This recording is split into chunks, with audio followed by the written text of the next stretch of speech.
तो नमस्कार मेरे प्यारे भाइयों और बहनों और मित्रों और छात्र छात्राओं, आपका स्वागत है इस स्वयंभू क्लासेस प्लेटफॉर्म पर। तो चलिए चलते हैं हम हमारी क्लास की ओर। तो आज हम दुर्गों के बारे में जानेंगे। इसमें पहले हम मान के चलिए आपकी यहाँ पर आए हैं तो याद करके ही जाएंगे, क्यों यहाँ एक बार नहीं, दो दो बार नहीं, तीन तीन बार याद कराएंगे। वो फिर भी नहीं होगा तो फिर से कराएंगे। तो चलिए चलते हैं हमारी क्लास की तरफ, परिचर्चा के द्वारा याद करेंगे। तो दुर्गा में सबसे पहले राजस्थान का भारत में तीसरा स्थान आता है। पहला महाराष्ट्र का, दूसरा मध्य प्रदेश का, तीसरा राजस्थान का आता है। और राजस्थान में सबसे ज़्यादा जिलों वाला, सबसे ज़्यादा दुर्गों वाला जिला जयपुर है। और सबसे ज़्यादा दुर्गों वाला क्षेत्र मेवाड़ है। 84 दुर्ग मेवाड़ क्षेत्र में है। दुर्गों को शुक्र नीति के अनुसार 9 प्रकारों में बांटा गया है। पहला पहाड़ी दुर्ग, जो पहाड़ी पर बना हुआ होता है। दूसरा औदक दुर्ग या जल दुर्ग आता है, जो जिसके चारों ओर जल होता है और बीच में दुर्ग होता है। तीसरा एरण दुर्ग, उसमें उबड़ खाबड़ जमीन और कई सारे वृक्ष, कांटेदार झाड़ियाँ होती हैं। और चौथा वन दुर्ग आता है, जिसमें कांटेदार वृक्ष होते हैं जिनसे चारों ओर से वो ढका रहता है, दूर से देखने पर वो नज़र नहीं आता है। और पाँचवें नंबर पर आता है दानवन दुर्ग, जो रेगिस्तान में बना होता है, जिसमें रेत रेत होती है, उसके अंदर वो दुर्ग बना हुआ होता है। इसके बाद पारिक दुर्ग आता है। पारिक दुर्ग के चारों तरफ खाई होती है और बीच में दुर्ग बना होता है।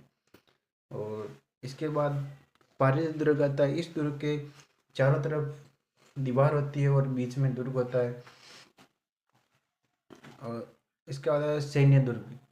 सैन्य दुर्ग ये स्पेशल सेना के लिए ही बना जाता है, जिसमें सेना ही रहती है।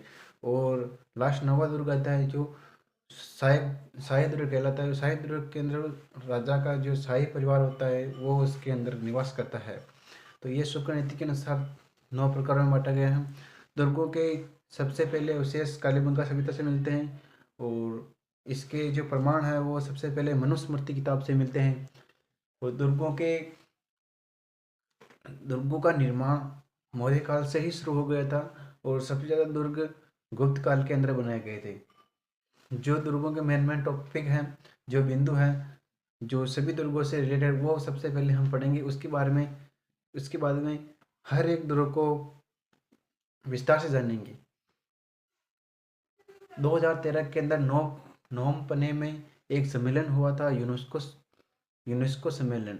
इसके अंदर राजस्थान के 6 दुर्गों को शामिल किया गया था विश्व विरासत सूची। इसका नाम है विश्व हेरिटेज होटल। इसमें राजस्थान के 6 दुर्गों को शामिल किया गया था।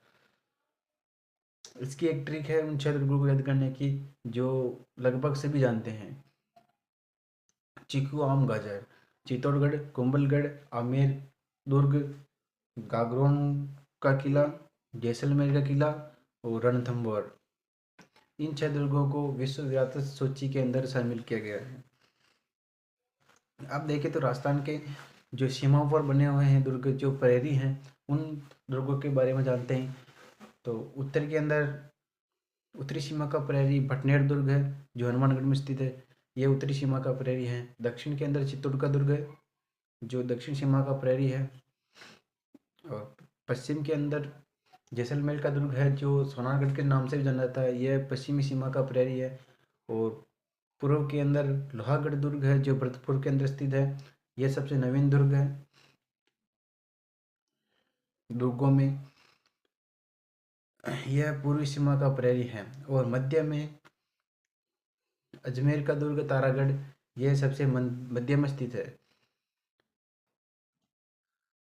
सबसे प्राचीन दुर्ग भटनेर दुर्ग को माना जाता है, यह हनुमानगढ़ में स्थित है। और सबसे नवीन दुर्ग लोहागढ़ को माना जाता है, जो भरतपुर में स्थित है। और सबसे नवीन किला मोहनगढ़ को माना जाता है, जो जैसलमेर में स्थित है। दुर्ग में पूछे तो लोहागढ़ और किले में पूछे तो जैसलमेर का मोहनगढ़ नवीन, और सबसे प्राचीन दुर्ग भटनेर दुर्ग है, हनुमानगढ़ वाला। मेवाड़ क्षेत्र में 84 दुर्ग हैं। 84 दुर्गों में से ऐसा माना जाता है कि 32 दुर्गों का निर्माण महाराणा कुंभा ने करवाया। इसीलिए महाराणा कुंभा को राजस्थानी स्थापत्य कला का जनक माना जाता है। तो धन्यवाद, आज की क्लास में इतना ही। और इसके बारे जो इसके इस्लामिक नाम हुए दुर्गों के, जो राजस्थान के साके हुए, इनके बारे में कल जानेंगे।